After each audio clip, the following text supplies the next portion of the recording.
好，今天我们来说一说菜单。菜单在这个界面的左上角有3个横线。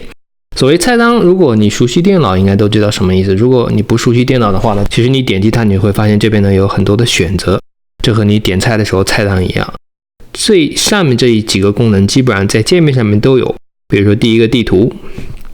和这边实际上是一样的，点击它得到的这个界面呢，实际上和菜单里面的这个地图是一模一样的界面。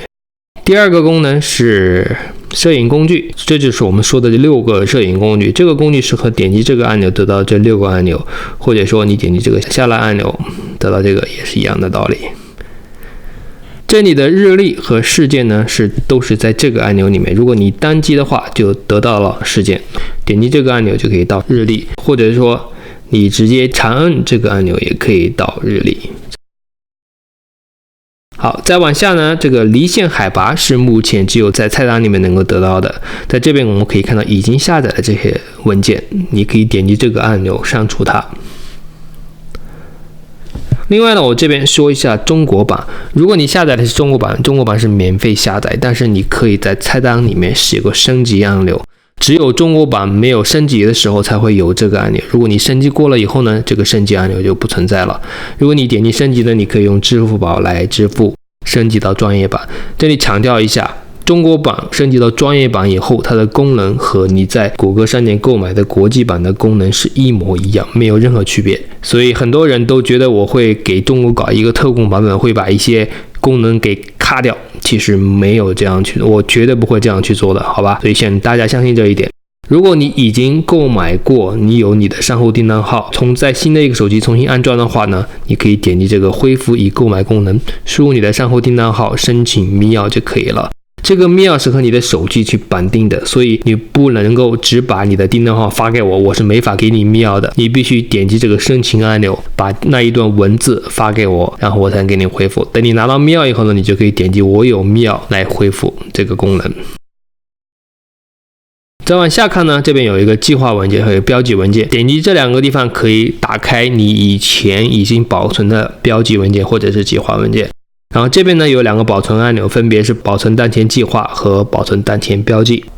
这里有个设置其实是菜单里面用的最多，这里面有很多不同的设置，空的话可以过一遍啊，就后面我们会单独录一个视频会介绍这个设置。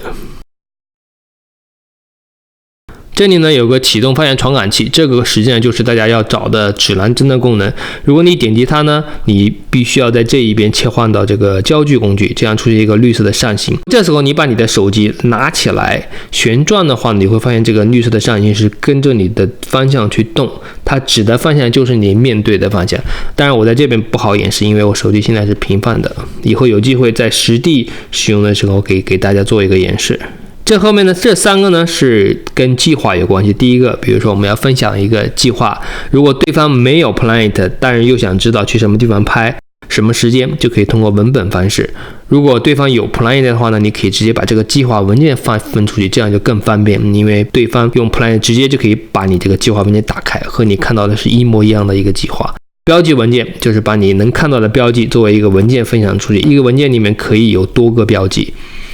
分享相机文本实际上就是把你的 GPS 坐标给分享出去，分享相机位置到其他地图应用，其他的地图可能有一些特殊的一些地图图层你可以使用，那你可以把这个位置分享给其他地图。这个导航呢是在你做好计划以后，你想知道怎么去拍摄的这个机位。那这边之所以加一个或者附近，是因为有的时候你做的这个机位是没法开车开到的，这种情况下它会选择一个最近的一个点，然后你就导航过去就好了。不过注意的是呢，有时候它选择的点并不一定是你能走到的。比如说你的这个机位在一个悬崖的上面，它导航很有可能导航到悬崖的下面了，那你根本就不可能走到，所以你千万注意一下这种情况，不要盲从。添加实际提醒，就是你做好一个计划以后，这个计划也许后面过了1年才发生的一件事情，到时候你肯定就忘记了，那怎么办呢？你在这边添加个世界提醒。一般来讲，我在到了这个世界提醒的时候，我会添加几个提醒，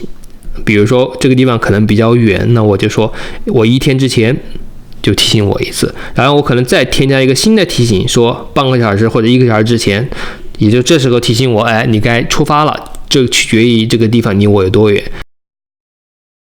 好，好，这样你看一个计划就完成了。那这个手机呢会自动给我提醒。后面一些呢就是一些帮助方面的一些功能的，比如说第一个好评，大家如果觉得我们这个软件好的话呢，给我们一个好评，在谷歌商店、支付宝、华为市场啊，或者说苹果的 App Store 啊，都可以给我们好的评价，这对我们本身也是一个鼓励觉得好大家就给我们一个好评，谢谢大家的支持。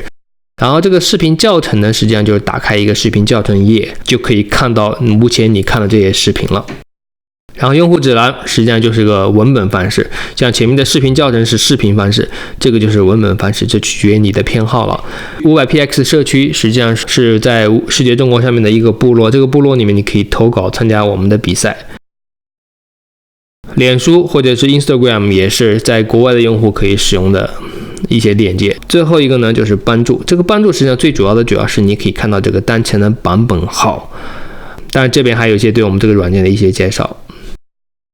今天这个对菜单的介绍呢就介绍到这里，谢谢大家。